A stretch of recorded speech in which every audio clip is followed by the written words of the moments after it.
If we're going to be in relationship with God, our intention must be to place him as preeminent in our life, to maintain the relationship no matter what comes.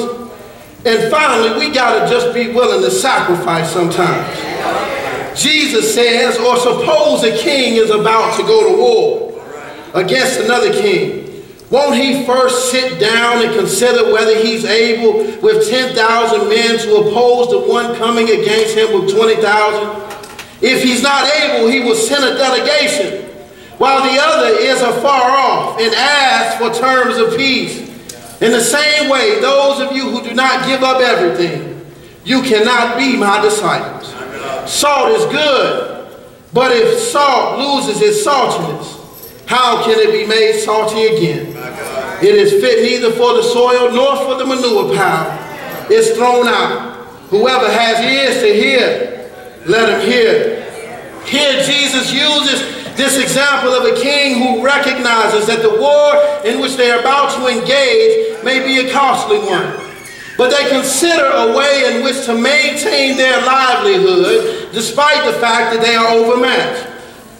It's a battle. It seems that to me, in reading this text, Jesus is comparing us to the king, and he's informing us that life itself is truly a battle. It's a battle between good and godliness and bad and sinfulness.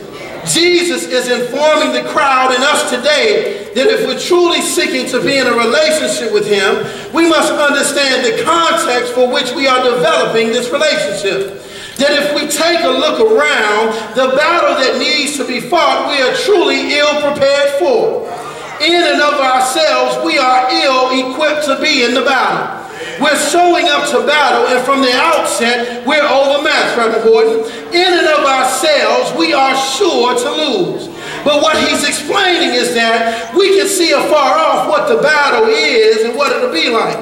We recognize that the enemy has weapons that we are not able to match.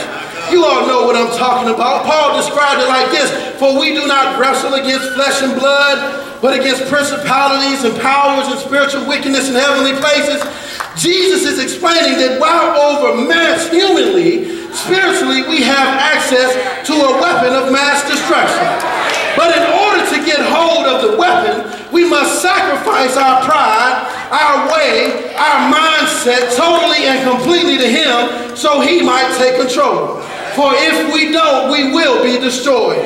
But when we do give up everything to him, he'll equip us in such a way that we're sure to win the battle.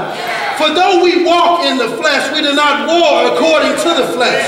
For the weapons of our warfare are not carnal, but mighty in God for pulling down strongholds, casting down arguments, and every high thing that exalts itself against the knowledge of God, bringing every thought into captivity to the obedience of Christ. Some might find it hard to take a back seat. Some might find it difficult to give up their own interests. Some might determine that ceding over control is a sign of weakness. But say what you want. If you are to be in a relationship with him and you truly are trying to be a disciple, you got to sacrifice some things, including yourself.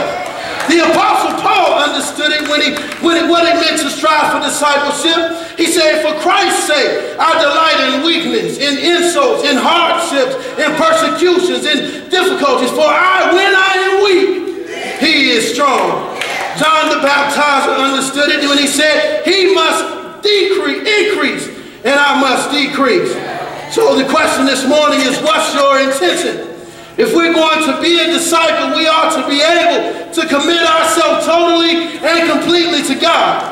The songwriter said it like this: all to Jesus I surrender, all to him I freely give. I will ever love and trust him, in his presence daily live. I surrender all.